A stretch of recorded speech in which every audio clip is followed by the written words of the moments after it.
Hello po, mga kababayan. Ito po ulit si Kent Garcia na nagsasabing kapag may bagong balita, ipaparating natin sa inyo. So ito po mga kababayan, panoorin po natin at reaksyonan po natin itong video mismo ni dating senador at ngayon ay Congresswoman Leila de Lima dahil sa pagkadismaya po ito no ng pagpapaliban or pag-urong no ng impeachment trial ni Sara na kung saan dapat ay gaganapin ito June 2, ito po ay gaganapin na sa June 11. So ito po, pakinggan po natin mga kababayan itong komento ni Leila de Lima at reaksyonan po natin. So ito po.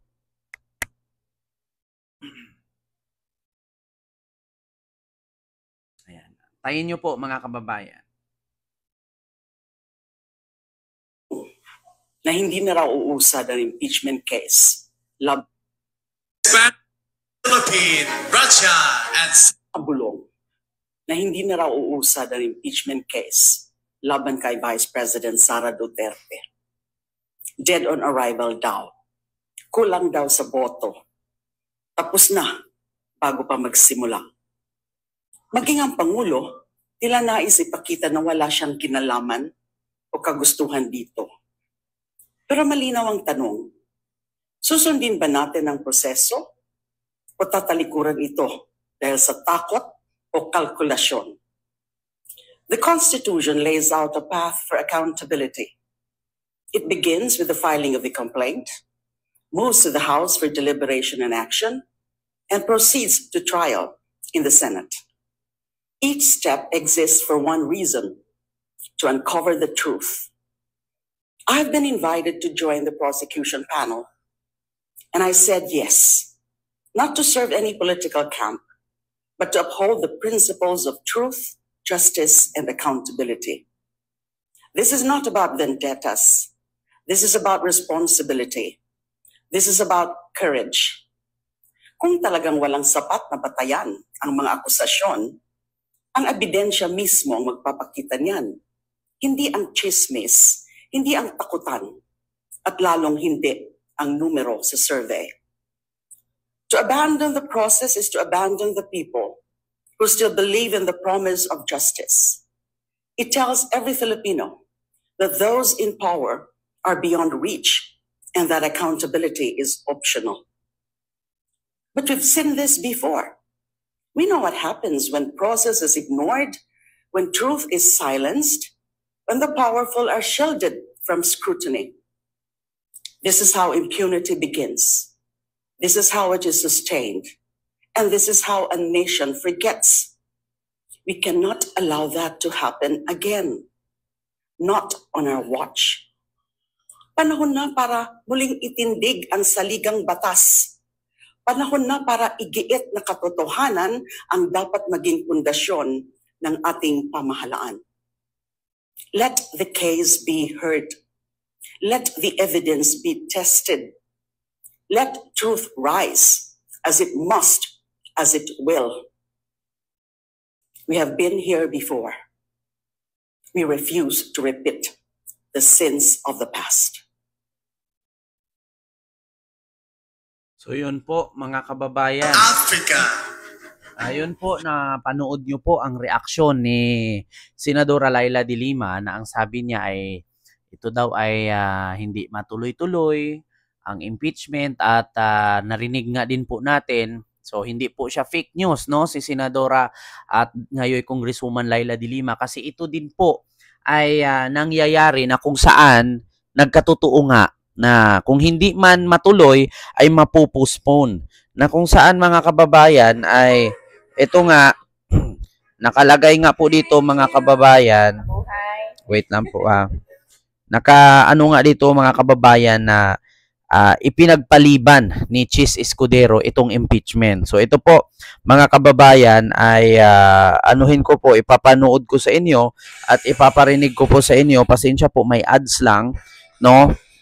Ipapanood ko at ipaparinig ko sa inyo na ito po mga kababayan, balita po ito ng UNTV News. No, na kung saan ay totoo po na pinagpaliban nga ni Chis Escudero itong impeachment. So ito po, panoorin nyo po at pakinggan nyo po. Ipinagpaliban ng Senado ang impeachment proceedings laban kay Vice President Sara Duterte. Ayon kay Senate President Francis C. Escudero, sa halip na sa June 2, itatakda ang presentation ng Articles of Impeachment sa June 11. Ito ay upang bigyan daan ang pagtalakay ng mga priority bills bago matapos ang 19th Congress. Kabilang sa mga panukalang batas na nais maipasa ay ang E-Governance Act, amendments sa Universal Healthcare Act at ang Anti-POGO Act. Samantala, natanggap na ng Kamara ang abiso mula naman sa Senado kaugnay ng pagbabago sa schedule. Ayon kay Attorney Francis Abante, tagapagsalita ni House Speaker Martin Romualdez, ipinasa na ito sa House Prosecution Panel para sa nararapat na pag-aksyon. Yun nga, mga kababayan, no? Narinig nyo po na ipinagpaliban nga. Para sa akin, mga kababayan, according nga po sa aking nabasa dito sa mga komento, no, sa impeachment at pagpapaliban ni Chis Escudero sa impeachment ni Sara, ay marami pong Pilipino ang hindi natutuwa. Oo. Ito nga, why delaying tactics, bayan Chis? Ayan. Wag ka kasi ituloy yan. Sayang ng oras at pera ng bayan. Oo, sabi dito, another delaying tactics. Palitan na si Escudero. Delaying tactics yan. Tama, resign ka na lang.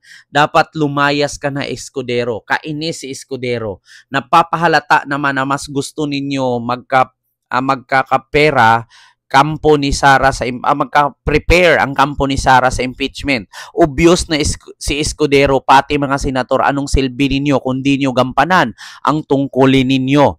Ayun, grabe ang garapalan sa Senado. Dapat lang talaga na idimulis na yan. Paganyan din naman ang nakaupo dyan sa Senado. Ayan, kung palagi na lang ganyan, hindi na totoong naglilingkod sa taong bayan, magsilayas na lang kayo dyan sa mga pwesto ninyo. Sayang lang ang binabayaran namin sa tax sa inyo. Dapat lang maglingkod kayo sa bayan ng tama. Actually, mga kababayan, halos lahat po ng komento, no, galit kay Chis Escudero. Hindi po ito sang-ayon. Hindi po ito sang-ayon, mga kababayan, sa pag-delay ni Chis Escudero sa impeachment ni Sara Duterte, mga kababayan. Marami pong nagagalit, no? According dito sa comment, mga kababayan, lahat po galit kay Chis Escudero. So yun po, mga kababayan, klarong-klaro naman po at hindi po tayo nag-imbento ng kwento, hindi po tayo gumagawa-gawa ng kwento, mga kababayan, na which is totoo po na ang tao ay hindi sang-ayon sa pagka-delay ng impeachment ni Sara. So ano nga ba ang kadahilanan? Para sa akin, mga kababayan, hindi naman po sa pagiging bias. Ang sabi nga po dito ay mas bigyan daw po ng priority at mas inuna daw po ni Chis Escudero na gawing batas itong mga ipinasa daw o gawin daw unahin daw ang taong bayan. Actually, para sa akin, mga kababayan, na kung unahin natin yung mga resolusyon para gawing batas, ang dami naman pong mga naisabatas dyan. Halos hindi naman lahat nakapapakinabangan ng tao. Napakaraming batas na po sa Pilipinas, mga kababayan. Kadalasan naman po sa mga batas ay hindi natutupad. 'Di ba? Katulad lang yan na isabatas natin na mabigyan ng ayuda ang mga Pilipino. Naisabatas nga, pero yung ayuda naman ang nakakatanggap ay yung mga malalapit lang din sa mga barangay chairman, 'di ba? Yung mga malalapit lang din sa mga kagawad. Kapag kontrapartido ka, hindi ka naman nakakatanggap ng batas, 'di ba? Kaya mas mahalaga po, mga kababayan, na unahin itong impeachment kasi ito po'y usaping pera. Dito po natin malalaman na walang silbi ang batas kung ang mga namumuno ay kurakot.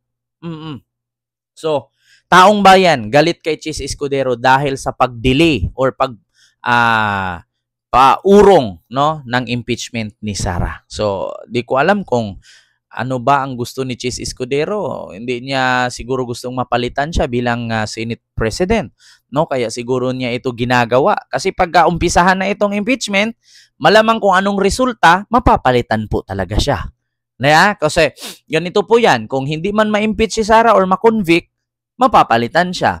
Kung ma-convict man si Sara, mapapalitan pa rin siya. So, kaya niya siguro ginawa itong delaying tactics. Oo. Hindi po sapat na dahilan o rason niyang mas unahin natin ang sasabatas sa mga resolusyon na ipinasa sa inyo, mas unahin ninyo ang impeachment kasi yan po ay usaping pera.